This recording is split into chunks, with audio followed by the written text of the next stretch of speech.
graça e a paz do nosso Senhor Jesus. Deus abençoe cada um de vocês. É para mim uma alegria muito grande participar de um momento tão especial na vida dos nossos alunos, dos nossos irmãos, dos filhos de Deus que se reúnem aqui nessa noite para celebrar essa vitória, para celebrar essa conquista. Como a nossa pastora disse, um ciclo se conclui e um novo inicia. E é sobre isso que eu gostaria de tratar com vocês nessa noite. Para isso, quem puder, toma posse aí da palavra do Senhor. Registro de Paulo à igreja de Roma, Romanos, capítulo de número 8. Nós vamos aqui do verso 12 até o verso de número 19. Glória a Deus. Romanos, capítulo de número 8, dos versos 12 ao verso 19. A palavra do Senhor nos diz assim: Assim, pois, irmãos, somos devedores, não à carne, como se constrangidos a viver segundo a carne. Porque se viverdes segundo a carne, caminhais para a morte. Mas, se pelo Espírito mortificardes os efeitos do corpo, certamente vivereis. Verso 14. Pois todos os que são guiados pelo Espírito de Deus são filhos de Deus. Porque não recebestes o espírito da escravidão, para viverdes outra vez atemorizados, mas recebestes o espírito de adoção, baseado no qual clamamos: Abba, Pai. O próprio Espírito testifica com o nosso espírito que somos filhos de Deus. Ora, se somos filhos de Deus, somos também herdeiros, herdeiros de Deus e co-herdeiros com Cristo. Se com Ele sofremos, também com Ele seremos glorificados. Verso 18. Porque para mim, tenho por certo que os sofrimentos do tempo presente não podem ser comparados com a glória a ser revelada em nós. A ardente expectativa da criação aguarda a revelação dos filhos de Deus. Até aqui. Ore mais uma vez. Pai, muito obrigado pela tua palavra. Nós agradecemos ao Senhor pelo privilégio de uma vez mais termos um encontro com o Senhor através dela. Ilumina, Senhor, o nosso entendimento, a fim de que possamos te honrar em tudo e em todas as coisas. Que conforme está proposto aqui, através das palavras do apóstolo Paulo, isso possa encher o nosso coração das verdades de que somos herdeiros e co-herdeiros com Cristo. E que assim, Senhor, possamos viver para a tua glória como filhos de Deus, em nome de Jesus. Amém. A carta de Paulo aos Romanos é um documento tremendo para a igreja. Também conhecido como o Evangelho segundo o apóstolo Paulo. Não é um evangelho, é uma epístola, mas é conhecido como evangelho dada a riqueza dos ensinos e da doutrina proposta aqui à igreja de Roma. Uma igreja que não foi fundada pelo apóstolo Paulo, mas que serviria para os propósitos de Deus através da vida de Paulo. E por esse motivo, Paulo escreve essa massiva tão extensa, essa carta tão longa, a maior de todas as cartas do Novo Testamento. Escreve com um propósito muito específico: apresentar aos romanos qual era a interpretação bíblica da vontade de Deus que Paulo trazia: justificação pela fé, adoção pela fé, remissão de pecados pela fé, enfim, a fim de que os romanos, se valendo do ensino de Paulo, se unissem a Paulo no propósito que Deus tinha a ele. E esse propósito era fazer com que o apóstolo Paulo chegasse até a região da Espanha, o berço intelectual do mundo antigo, para então, a partir da Espanha, esse local estratégico de influência, o apóstolo Paulo apresentar uma filosofia não meramente humana, mas divina. Um ensino não pautado em preceitos humanos, em sabedoria humana, mas na palavra de Deus. A expectativa de Paulo ao chegar à Espanha era que através da Espanha todo mundo antigo recebesse do Evangelho. O Evangelho constrangedor. O Evangelho que revela a nossa mazela e a nossa pequenez diante de um Deus que é santo. Esse era o propósito geral dessa carta. Aqui, no capítulo 8, Paulo começa a falar acerca da segurança da salvação para aqueles que são filhos de Deus. Logo no primeiro versículo do capítulo 8, o apóstolo Paulo escreve dizendo: agora, pois, já nenhuma condenação há para aqueles que estão em Cristo. Nenhuma condenação, irmãos, libertos do rito da lei, que não era possível de ser vivido ou sequer cumprido por nenhuma das pessoas que se submetiam apenas à lei. Mas o que Paulo está propondo é que a partir de um encontro com a pessoa de Jesus Cristo, a partir de um encontro com a palavra de Jesus Cristo, após nos rendermos a essa palavra e a essa vontade, nos constrangermos pela riqueza do Evangelho e então nos arrependermos das nossas falhas, pecado, transgressões, então teríamos os nossos pecados perdoados, seríamos remidos da nossa culpa e então salvos para a glória de Deus. Paulo segue expondo essa doutrina e então, a partir do versículo 12 que lemos, Paulo vai falar sobre a adoção. A igreja de Roma era uma igreja multiétnica, era uma igreja gentílica, mas com uma presença judia muito grande. Haviam pessoas de todo o mundo antigo. Roma, naquela época, era a capital do mundo antigo. Então era necessário que Paulo apresentasse a fundamental distinção do Evangelho, do que significava seguir a Cristo, em contrapartida a todo e qualquer outro tipo de expressão de fé naquela época, onde cada uma das religiões propunha um grupo étnico, era proposta um determinado grupo étnico, o Evangelho fazia diferente, não separava pessoas, unia pessoas. Porque a partir de um encontro com Jesus, a partir da rendição à palavra de Jesus, todos seriam feitos filhos de Deus. E não haveriam mais gregos, nem judeus, nem bárbaros, nem citas, nem livres, nem escravos. Agora haveriam filhos de Deus. E a partir desse momento, Paulo começa a fundamentar acerca dessa filiação. Eu quero, com a graça de Deus, falar a você, principalmente a você formando, acerca de qual é o privilégio que você está recebendo nessa noite. Um privilégio que é também uma responsabilidade tão grande. Esse texto fala sobre a filiação por duas perspectivas.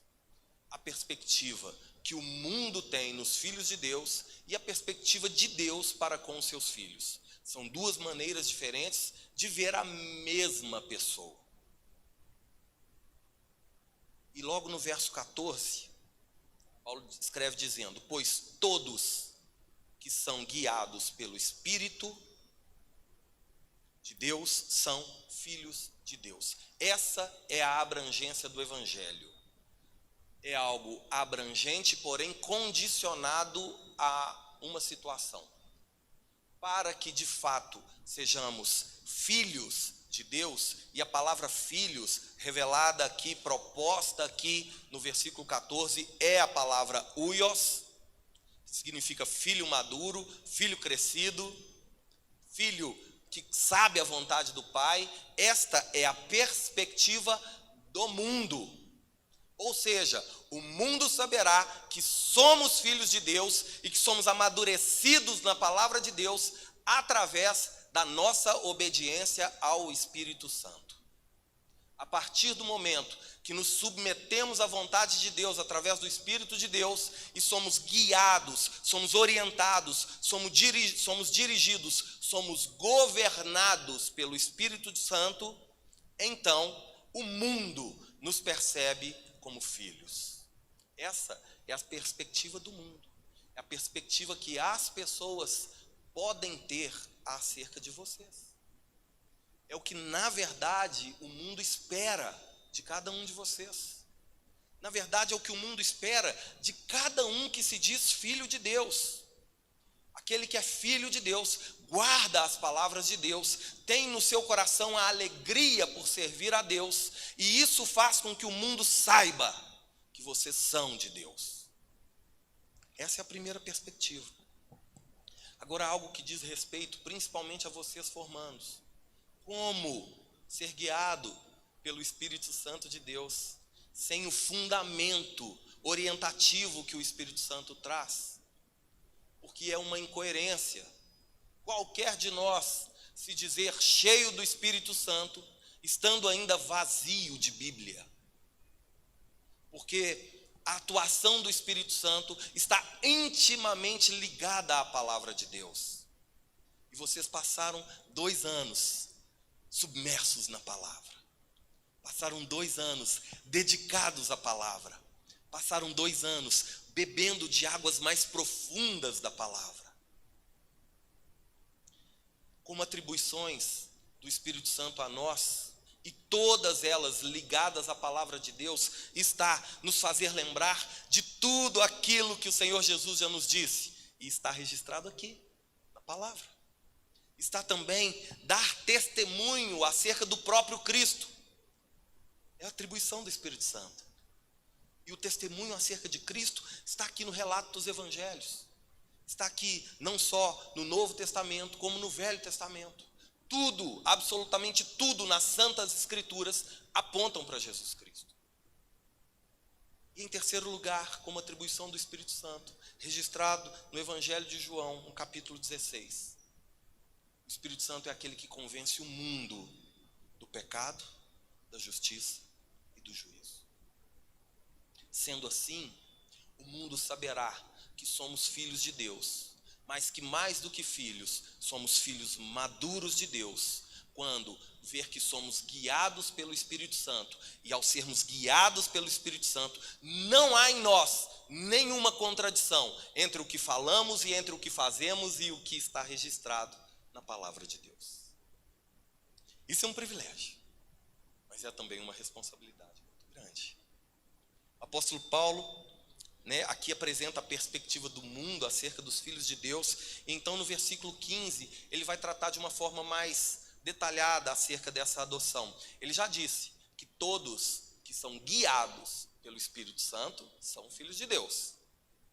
Então não são todos. Aqui Paulo vai começar a fazer uma distinção entre o que é ser filho de Deus e o que é ser criação de Deus, ou apenas criatura de Deus.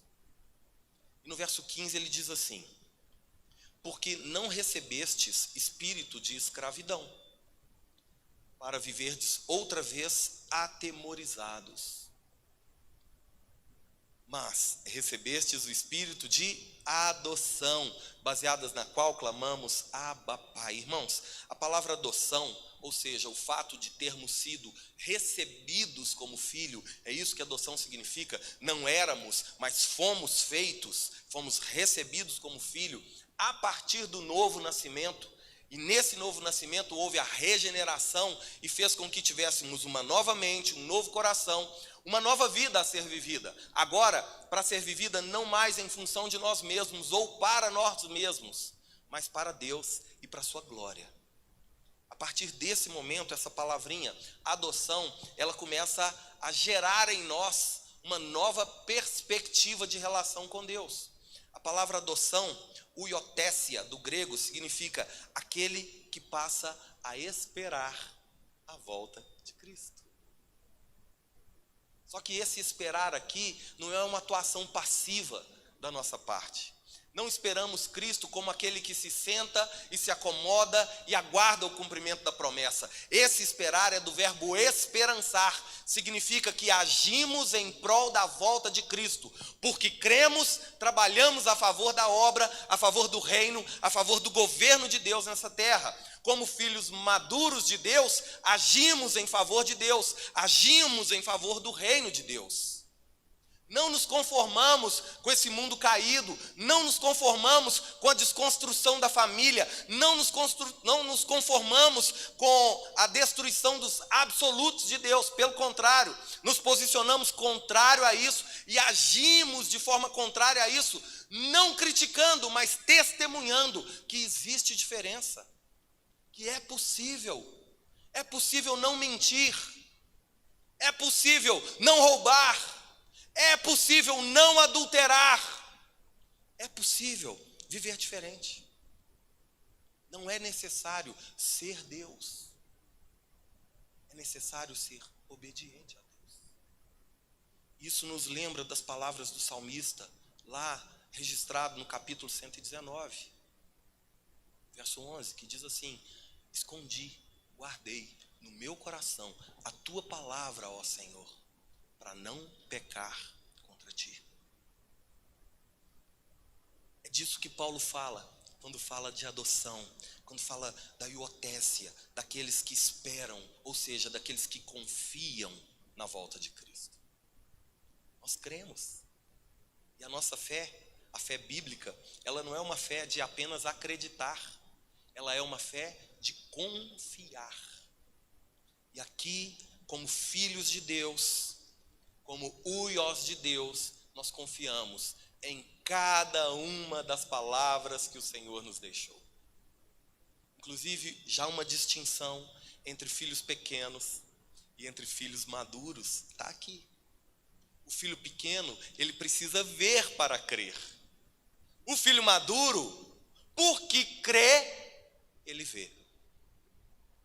Ele não caminha em função das circunstâncias, ele caminha em função da convicção. É isso que o mundo espera de cada um de vocês agora. Que jamais sejam guiados pelas circunstâncias. Jamais sejam guiados em função das dificuldades, das tribulações, e que por causa disso avancem ou retrocedam, mas que permaneçam constantes, porque creem na palavra que o Senhor já lhes disse. Amém? Verso 16. O apóstolo Paulo introduz uma segunda figura para filho. Ele vai dizer assim no verso 16: o próprio Espírito testifica.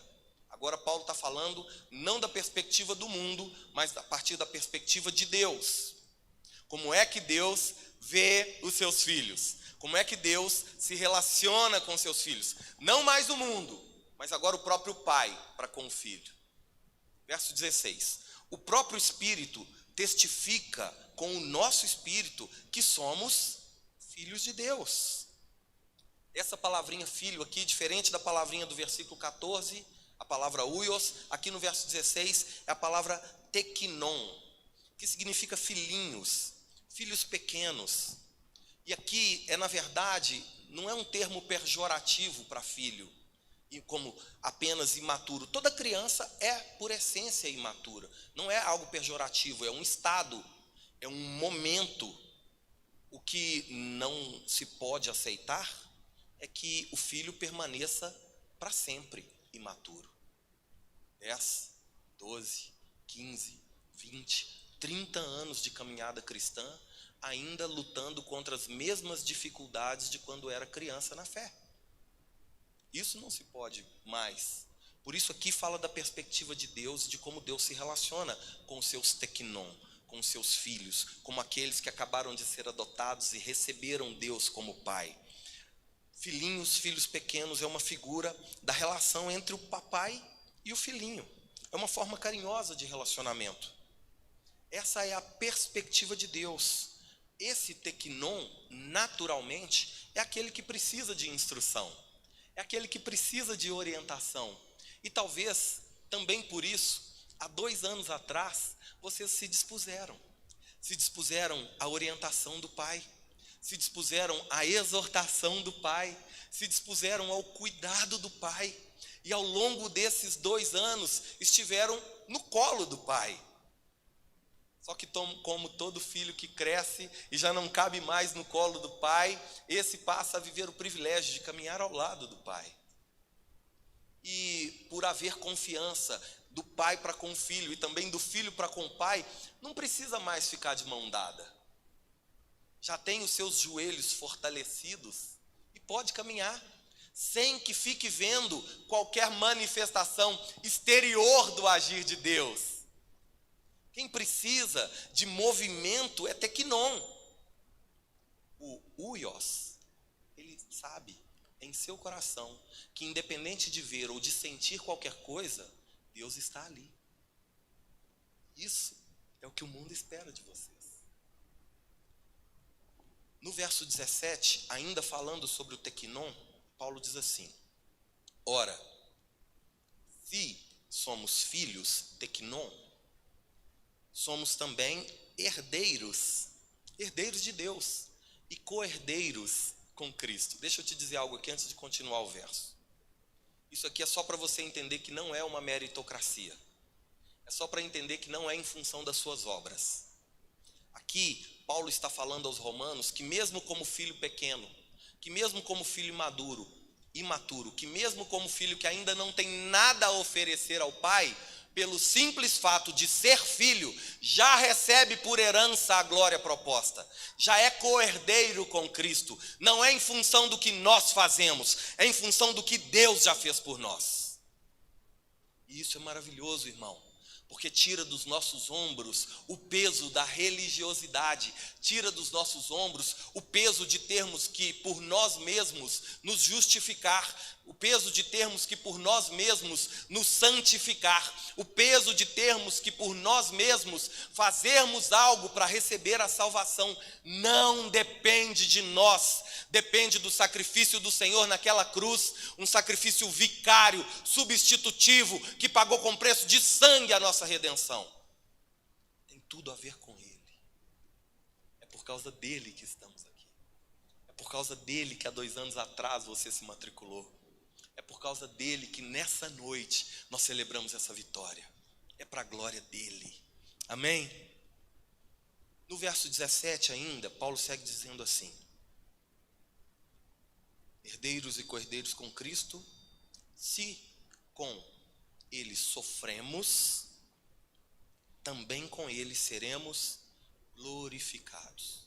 Aqui o apóstolo Paulo está propondo, na doutrina neotestamentária, bíblica, está propondo a identificação.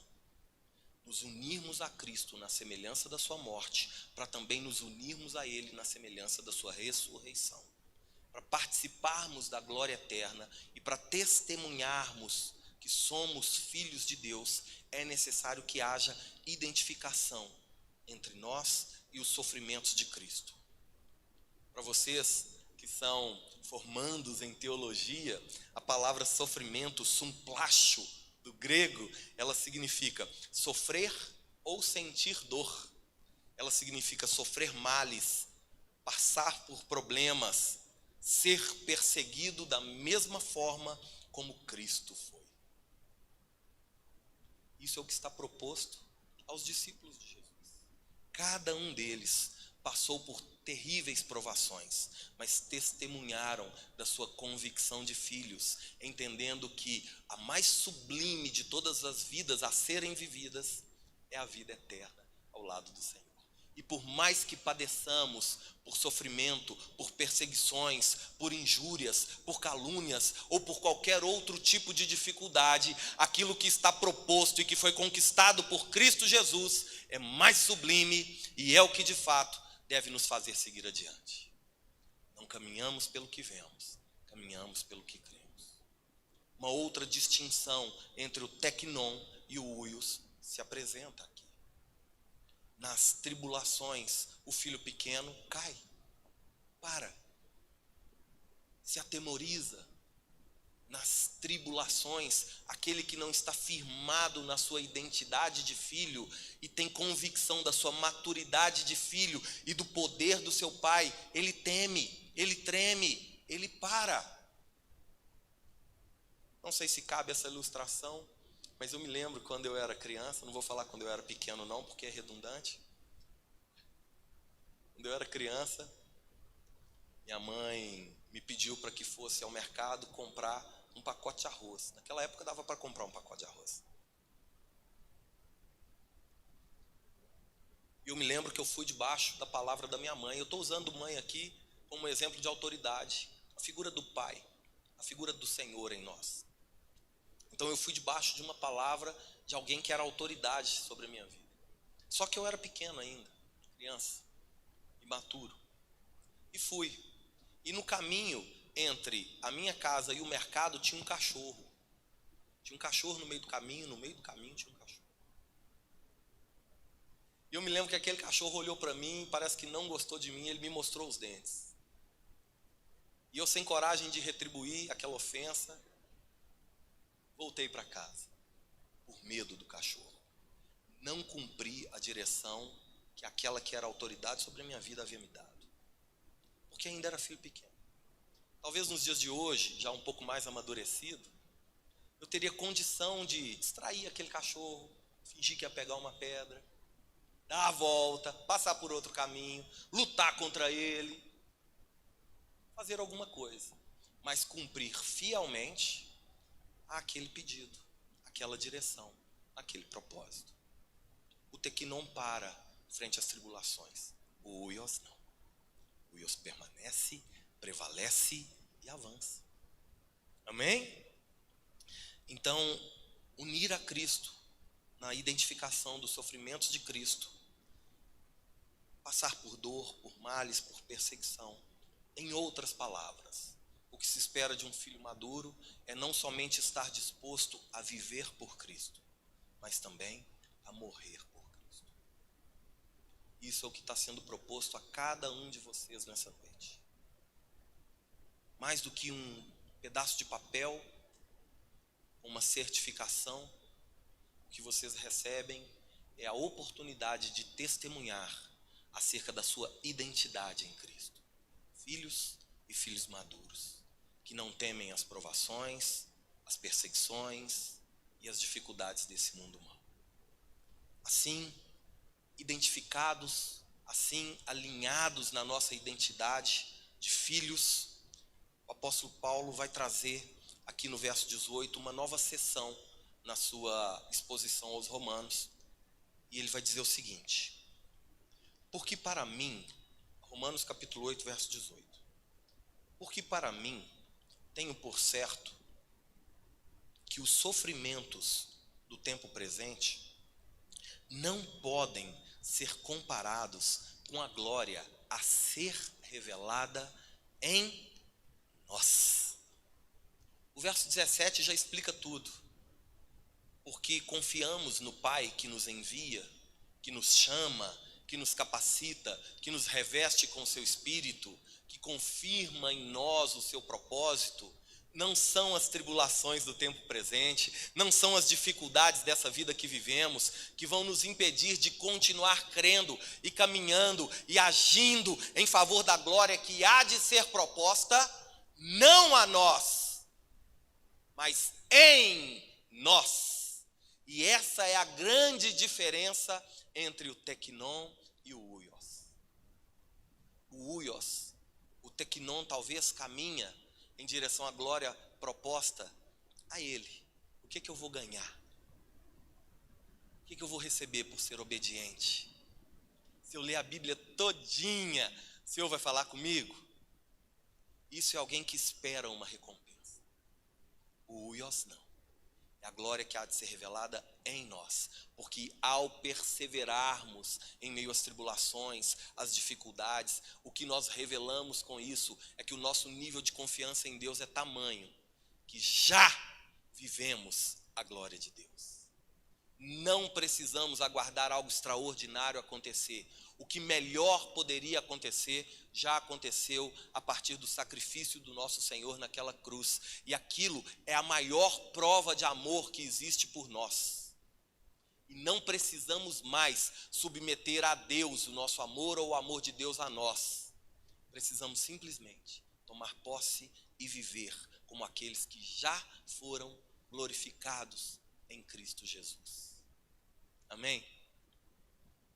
E para estes que perseveram em meio às tribulações, porque têm a sua identidade em Cristo preservada, porque sabem que não precisam ver para crer, porque já são maduros na relação com o Senhor, o apóstolo Paulo traz no versículo 9 a seguinte declaração: a ardente expectativa da criação aguarda a revelação dos filhos de Deus. E a palavra filhos aqui no verso 19, eu já vou concluir, é novamente a palavra huios. A palavra filhos crescidos, filhos amadurecidos, filhos confiantes. E o que Paulo diz aqui é que a expectativa, a ardente expectativa, o anseio, o desejo, mesmo que inconsciente, toda a obra criada anseia pela revelação de Deus. Toda a obra criada por Deus tem em si um vazio que só pode ser preenchido por Deus. Por isso toda ela sofre, geme pela manifestação de Deus.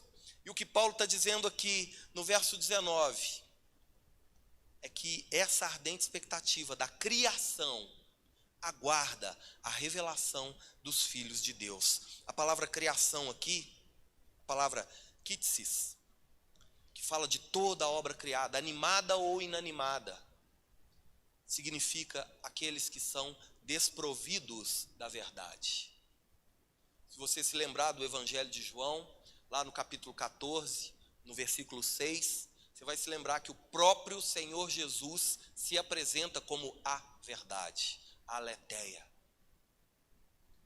A obra criada, ela é desprovida da verdade. A palavra aletheia é a junção de duas palavras do grego, a, não, e leté, esquecer. Significa não esquecer. A obra criada, a obra não regenerada, a criatura é aquela que não se lembra de Deus. Por isso anseia pela manifestação. Agora essa manifestação, essa maneira de Deus se revelar ao mundo, revelar é tirar o véu, é se mostrar, é se fazer conhecido, é através da revelação dos huios de Deus. Cada um de vocês aqui essa noite tem como privilégio e também como responsabilidade apresentar a Deus a esse mundo. Demonstrar ao mundo, relembrar ao mundo quem é Deus, o seu poder, a sua glória, a sua majestade. A minha oração por você que se forma nessa noite e por cada um de você que veio aqui é para que o mundo perceba a maturidade cristã em cada um de nós. Perceba o nosso relacionamento com o Pai e que através do nosso testemunho, através da nossa disposição a mostrarmos a essência de Deus ao mundo, o Senhor seja revelado àqueles que ainda permanecem apenas como criação, mas que, através de um encontro conosco e do agir do Espírito Santo, hão também de se tornar amanhã filhos de Deus. Que o Senhor abençoe cada um de vocês e que, em nome de Jesus, tudo que vivermos seja sempre para a glória do Pai. Amém.